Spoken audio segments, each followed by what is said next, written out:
Been asked a whole bunch to do an army showcase video recently. So here you go. There's my case.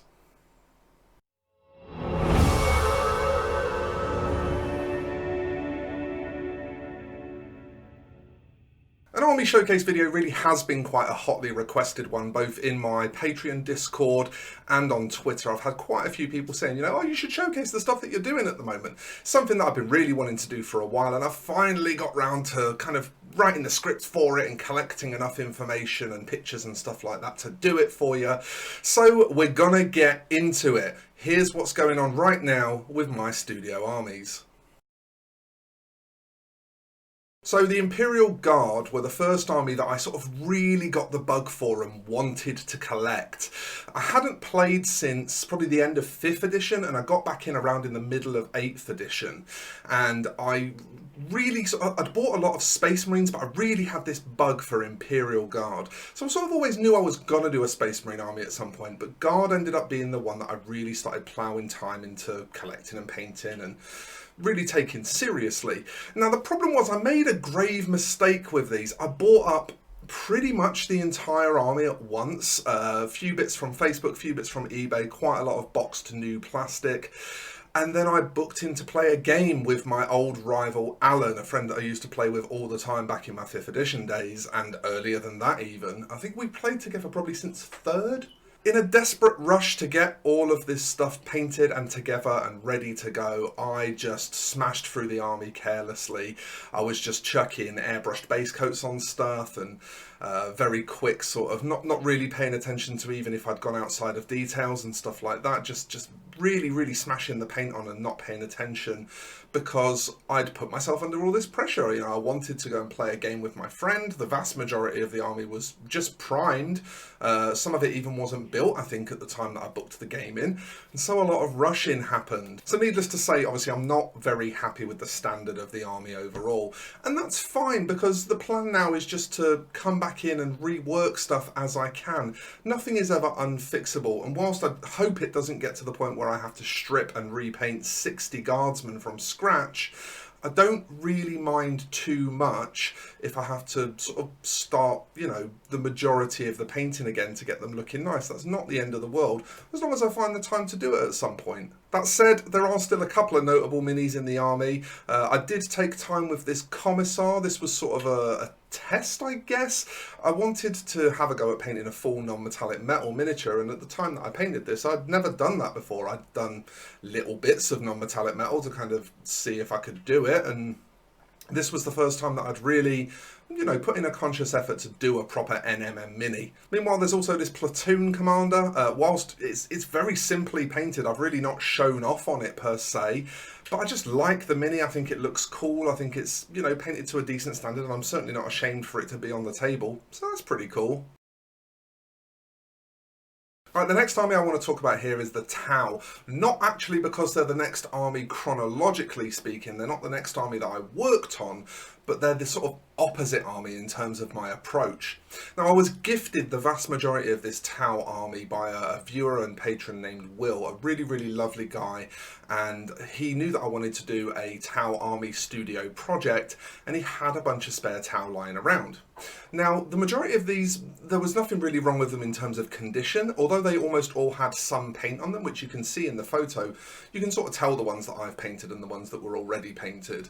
But they just needed finishing, really. There was no sort of stripping and restarting. There was no kind of major glaring problems with them. A couple of areas maybe where I'd need to clean a mould line back a bit better and then repaint it, but nothing major at all. So because of this, I sort of felt like I could take a bit more of a stress-free approach to the process. Just slow it down, chill, paint them in a nice way and try and get everything to a good standard where it's a bit more of a showcase army. So I've really been sort of taking my time with them, working at them nice and slow, and it's some of the techniques that I've used are still designed to either be pretty quick to do or to be very low stress, because that's just my painting approach. That's kind of what I do with painting. But I've just been taking a more relaxed approach to getting them painted, and that's allowed me to get them painted to a much nicer standard. So far, there's this squad of 6 fire warriors finished, which I'm really, really happy with, actually, considering they didn't take very long at all. I do have another 2 squads of 5 over on my desk that I'm working on as well. So there is actually 3 squads of fire warriors in the army, even though only 1 is pictured in the photo. Next up, there's this ghost keel, which I just love the miniature so much. It was so nice to finally have a good excuse to paint one of these. And actually, I really like GW's box art for this. Their Viola colour scheme is really, really nice. And that was a lot of why I wanted to collect Viola Sept Tau, because I really like the way GW paints them. I did modify their colour scheme a little bit, and you probably will remember this ghost keel did appear on the channel in a video, but I'm super proud of it, and I really love the way it came out. Going from the work that I did on that ghost keel, I was also able to modify its colour scheme and actually kind of condense it in such a way as to be able to just make it a bit quicker, a bit simpler. And I actually managed to knock out this piranha in less than 2 hours. I think it was close to 90 minutes that it took. Now, it was very unloved when it came to me. It had come from eBay and it had caked glue in a lot of the joins that were causing the joins to not be able to close properly. I did have to do a fair bit of work to actually get it looking nice again, but when you've got a nice fast colour scheme like that, it's kind of okay.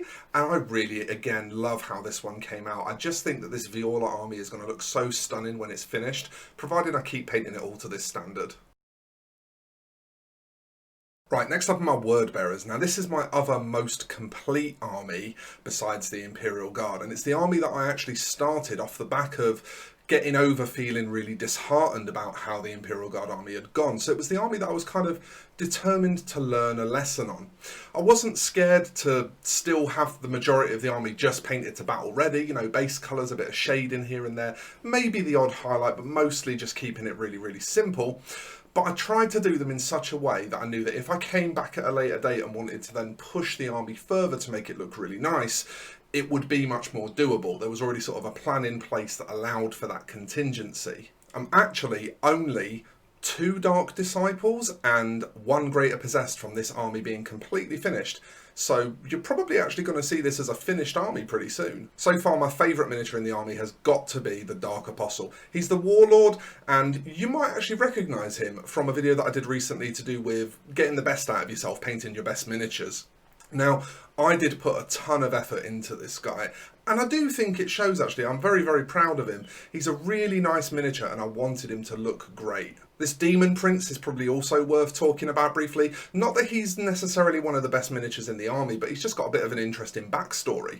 Originally, I painted him to go with a Thousand Sons army, and that army didn't pan out for, I don't even remember what the reason was, to be honest with you. I think it was just that I realised that the Thousand Sons miniatures are so detailed, it'd take me forever to do them. But in the end, I sold the Thousand Sons Demon Prince, and actually was then given an opportunity after I'd started the Word Bearers army to buy him back. So I took him back in, and obviously he was painted in Thousand Sons colours. He had blue armour, gold trim, and then he had this like dark blue skin and orangey sort of yellow wing membranes. And I needed to make all of that work for the Word Bearers, so what I actually ended up doing with him was repainting the armour with the red and silver manually by hand, and then using filtering and glazing to change the skin from blue to green, obviously because green works well with red, and to change the wing membranes to that sort of orangey red that you can just about make out in the photo. Again, a colour that sort of works well with the green, red, silver kind of Word Bearersy stuff that's going on. So it was just a very interesting little experiment with him, and I actually quite like how he looks now, even though, like I say, he's probably not one of the best painted minis in the army. This Rhino's got to take a second for another spotlight. I know this has featured a couple of times recently on the channel, but it is probably the first time in like maybe 10 years that I've looked at a miniature and said, I want to do some complex freehand on that. So it was, you know, a bit of a moment for me to actually make that decision to want to do that. Now, there was a bit of controversy when I first posted this on social media. A few people were a bit sort of confused by why the arrow was facing backwards, so I'll take a second to address that as well while it's on camera. Basically, it frames the actual freehand work nicer when it's backwards, and I like to kind of think of it as pointing to the hatch, like where the trouble's coming from. So I know you normally see that arrow facing forward, but I actually just prefer it backwards, and that's why it's facing backwards. In this instance, it just works better for me. Right, next there's this Contemptor Dreadnought, and again, this has featured on the channel before, although it was some time ago, back when I was really actively painting the word bearers regularly. To be honest, I just love Contemptors, and the simple paint scheme that's applied to this just kind of makes it look a bit sort of old and rickety, whilst actually being quite a dangerous war machine. I just think that's pretty cool. So next up for the word bearers is this Venom Crawler, which kind of, there's a Lord Discordant in the army as well, and they're sort of both in a similar position. They're very complex, hyper detailed miniatures, and there isn't really a quick, simple way to paint them. Just applying base coats and washes and then doing a few little tricksy bits to them is still a very long and involved process. The upshot of that, though, is that they're never really going to look bad, even with a simple paint job. I mean, this Venom Crawler just has base coats and shades on it, and then, you know, a little bit of extra attention around his face, some weathering powders on the base, but no major extra investments of time, and it still looks really cool, I think. And last but not least, a quick look at one of the greater possessed in the army. There's actually two of these, and I'm going to paint them both the same. Again, has featured in a video. This is becoming a recurring theme with the word bearers. But I really love the way all of these sort of natural tones, you know, the sort of rusty red armor color, and then all the sort of natural colors in the crab claw, the skin being very neutral, sort of being in those blacky greys and stuff. It all comes together to make something that looks quite dangerous and quite menacing. I'm probably going to paint the other greater possessed pretty much exactly the same, and I think they're going to look good as a pair. Okay, next in line, I think we should probably take a minute to talk about my Blood Angels successors, the Angels Argentum. As you can see by the photo of the army, there's not a lot present on the shelf. It is actually a complete 2,000 points list, but because it's the army I'm mostly working on right now, a lot of it's actually just on my desk here around me. The idea here was to come up with a colour scheme that was lightning fast to do battle ready. I didn't want to spend a ton of time on the rank and file of this army because I wanted a fair few Space Marine boots on the ground, but then would allow me to sort of show off on characters and larger models still. So with that really bright silver, it's very easy for me to get these battle ready. I can do squads of 5 in a couple of hours, no problem. But then on things like the Librarian Dreadnought that are painted in a different colour scheme altogether, or on things like the Captain where you can just slow down and show off more, it's still very easy to get something really nice looking. Speaking of that Librarian Dreadnought, here he is. I love this miniature. I decided to diverge a little bit here from what you normally see. The Blood Angels Librarian Dreads are usually red armour with a blue sarcophagus, but I decided to paint the whole armour blue, much like a traditional librarian. Main reason being, I just like painting blue. It's just a colour I really enjoy painting, and I thought it'd look really striking against the rest of the army, you know, being all in a flat colour when the rest of the army is like all in bright silvers and stuff. It'd also be remiss for me not to include my Terminator Captain here briefly. He's a little bit of a conversion. I took the little top boss off of the Indomitus Chaplain and one of the Blade Guard veteran shields to give him a storm shield. It's not, you know, a major conversion project by any measure, but it does make him stand out a little bit, and I like that about him. Thunderhammer and Storm Shield is a classic combination for Blood Angels, but I wanted a Terminator, not the usual jump pack captain, just because I like Terminators. There's a unit of Tartarus Terminators going in the army as well. Just a big fan of Terminators. But again, you can see here how I've not really done a ton of extra stuff compared to what you would be doing for Battle Ready, but just the extra detail of the miniature painted to a, you know, a nice standard makes it look really striking. So it's a thumbs up from me on the Blood Angel successors. They've gone really well so far. I'm enjoying them a lot. Finally, there are 2 new armies in the works as well. First amongst these is the Gene Stealer Cults, and this is a pretty new one. I've only just started to kind of dip my toe in. I've got an army list planned, but in terms of what I actually own right now, it's this much. The box of Neophytes I already owned from a planned kill team project that I never got round to tackling, and I bought the Brood Coven box just because I really wanted to paint that Patriarch. Here's a bit of a closer look at him as well, because I really do love that miniature.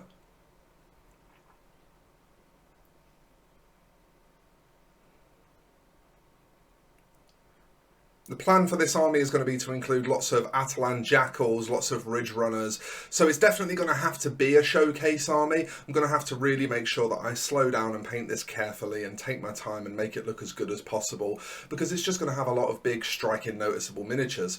One favour I have done myself with this army though when I was planning it is I'm having 2 squads of 20 Brood Brothers in the army and a Lehman Russ, all of which I can just borrow from my Imperial Guard army. So that also incentivises me to start tidying up the Imperial Guard stuff, because I'm going to want it for the Genestealer Cults army that is supposed to be a prettier army. There is also a plan for an Emperor's Children army. You might have noticed recently that I painted a test scheme for an Emperor's Children power armor workup. In fact, here's the guy. Now, there's very little to show of these folks at the minute, mostly because I took in the majority of the actual Space Marines for this army second-hand, and they've all just been stripped and are currently sort of sat in a tissue-lined box. I've just been letting them dry off naturally over the course of a couple of days. But you are going to start to see Emperor's Children soon. You know, I've got some upgrade sprues for them and stuff like that to make Noise Marines, and it's all, again, like I like to do with my Chaos Space Marines, it's all based around Heresy-era miniatures, just because I really like Heresy-era miniatures and it's a good excuse to pull them across into 40k. So, it took us a little while, but that is about everything that I'm up to with armies at the moment. Now, if you don't know what this army project is all about, the plan is to build a bunch of 2,000 point armies that represent maybe some of the less known or some of the less loved armies in 40k, and then just some of the ones that I think are really cool. Obviously, you know, Blood Angels, for example, are not an underloved army, but they're just an army that I think is super cool. Once I've got this big old collection of armies, the plan then will be to meet up with patrons and players who want to get into the game and stuff like that, and be able to actually bring 2 oven-ready armies that people can just field, have a game with me, get a bit of a feel for what 40k is like, and be able to maybe try an army that they haven't considered collecting, or that they indeed want to consider collecting but haven't had a chance to look at yet. So this is one of the big projects that Patreon is funding. Speaking of Patreon, of course, there is a link in the description if you want to go and have a look at my Patreon and see if you want to support the channel and indeed continue to support this growing army project, which I hope is going to be an amazing community thing that we can have a lot of fun with once coronavirus allows us to start meeting up again. Other than that, of course, if you liked this video, hit that like button, because that's fantastic and makes me feel lovely inside, but not quite as lovely as it makes me feel inside when you hit that subscribe button. If you want to see what I'm up to regularly, then that is definitely the thing to do. Thank you so much for watching this one. I really enjoyed making it, and I hope you liked sort of getting to see a bit of an update on what I'm up to with my armies. I'll see you in the next one, folks. Take it easy.